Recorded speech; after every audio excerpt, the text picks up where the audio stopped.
안녕하세요, 블랙선입니다. 3월 FOMC 회의가 끝이 났습니다. 다행히 미 연준의 완화적인 기조 유지가 다시 한번 확인이 되면서 미국 국채 금리의 상승세도 다소 꺾였는데요.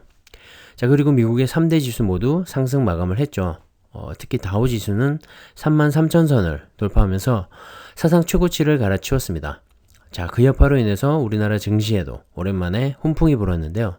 삼성전자도 외국인이 3거래일 연속으로 순매수를 이어갔는데, 자, 외국인이 이 3거래일 연속 순매수를 한 건 작년 12월 이후로 처음입니다. 이런 기조가 계속 이어지게 될지는 지켜봐야 할 것 같은데요.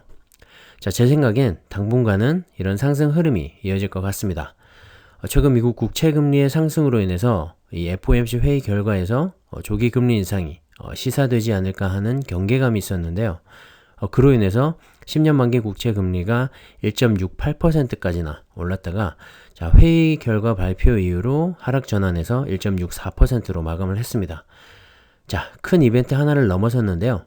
자, 이번 FOMC 회의 결과를 대략적으로 요약해 보겠습니다. 자, 먼저 첫 번째로는 올해 미국 성장률 전망치를 6.5%로 상향 조정을 했습니다. 자, 얼마 전에 경기 부양책이 통과됐죠. 그러면서 시중에 돈이 또 풀리게 되는데요. 자, 백신 보급으로 인해서 팬데믹 사태도 점차 안정화가 되고 있고, 자, 경기 회복의 속도도 빨라질 것으로 내다본 것 같습니다. 작년 12월 회의 때 전망했던 4.2%에서 2%나 넘게 상향 조정을 했습니다. 그만큼 올해 미국 경기가 좋아질 것이라는 전망이죠. 그리고 두 번째로 내년도 성장률도 3.3%로 양호할 것으로 전망을 했습니다. 내년 이후로는 2.2% 성장률을 예상했는데요. 자, 올해까지는 계속 돈을 풀게 되니까 성장 속도가 가파른 데 반해서 내년부터는 적당한 수준의 성장률을 예상했습니다. 그리고 세 번째는 정말 중요한 실업률인데요. 자, 지난달 미국의 실업률은 6.2%였는데 연말까지 4.5%로 하락할 것이라고 전망을 했습니다. 작년 말 예상치였던 5%에서 좀 더 하락한 수치인데요.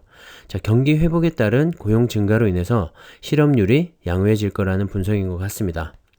그리고 네 번째는 올해 인플레이션, 즉 물가 상승을 2.2%로 전망을 했는데요. 역시 작년 말보다 다소 오른 수치입니다. 경기 회복 속도에 따라서 어느 정도의 물가 상승은 가능하다라고 말을 하는 것 같은데요. 자, 작년 8월에 평균 물가 목표제를 도입했기 때문에, 자, 인플레가 2%를 넘어서더라도 바로 금리 인상으로 이어지지는 않을 것 같습니다. 자, 시장은 다른 것보다 내년까지 금리 인상은 절대 없다라는 워딩에 주목을 한 것 같은데요. 사실 주식 투자자들 입장에서는 금리 인상만큼 또 민감한 게 없기 때문이죠. 다행히 연준에서 다시 한번 시장에 믿음을 주면서 훈풍이 불어온 것 같습니다. 특히 이번 발표에서 주목해야 할 점은 경제 전망 요약 내에 있는 점도표입니다. 이 점도표가 생소하실 수도 있는데요. FOMC 위원은 18명으로 구성이 되어 있는데 익명으로 제시하는 금리 전망이라고 보시면 될 것 같습니다. 작년 말과 비교하면 위원들의 성향이 다소 매파적으로 바뀌었다는 사실을 알 수가 있습니다.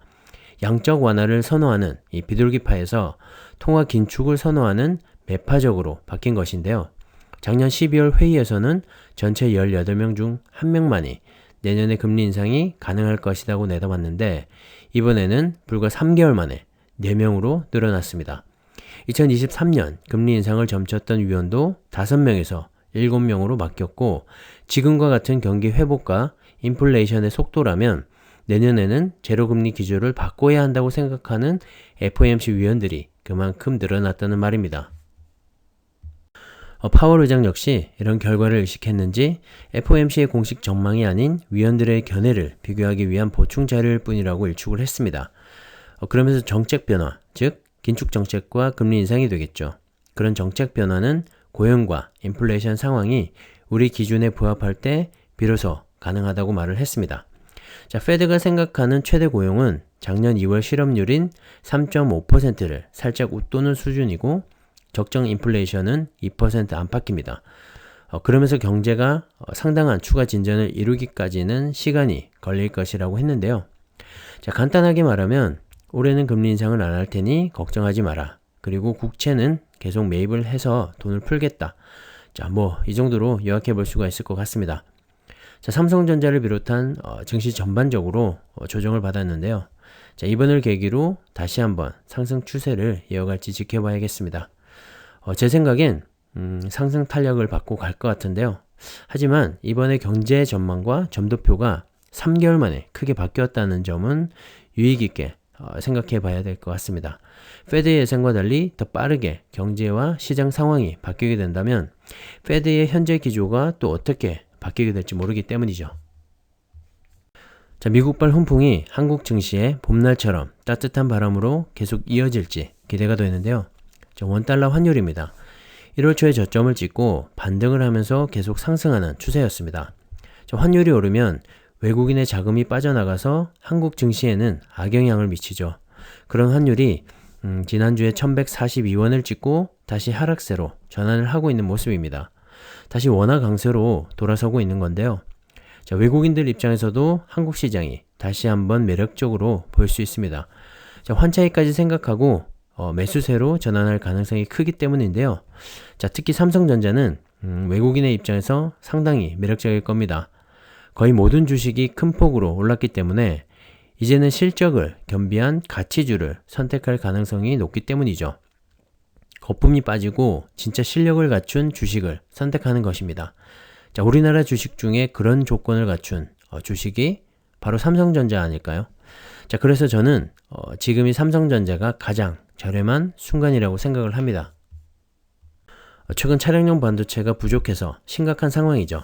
많은 완성차 업체들이 생산 중단과 감산을 이어가고 있는데요.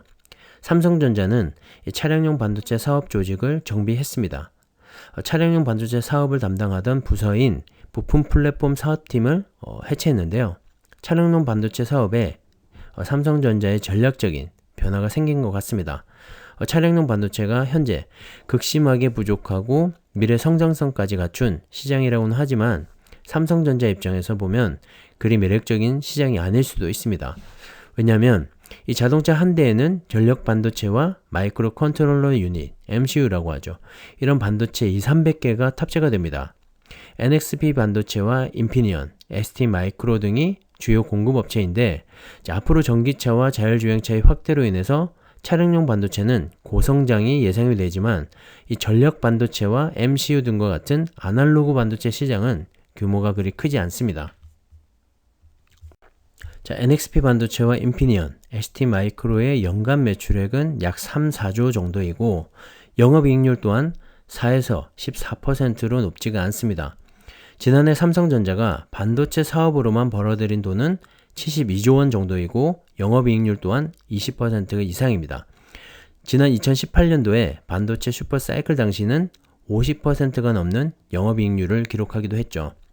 삼성전자 입장에서는 수년간 제품을 개발해야 성과를 얻을 수 있는 차량용 반도체 사업의 특성까지 고려해 볼 때 크게 매력적이지 않을 수 있는 것이죠. 그래서 시간도 줄이고 미래에 대한 투자 개념으로 NXP 반도체와 같은 차량용 반도체 업체와의 인수합병 이야기가 나오는 게 아닌가 합니다. 그렇다고 삼성전자가 차량용 반도체 개발과 공급에 손을 놓고 있는 건 아닙니다.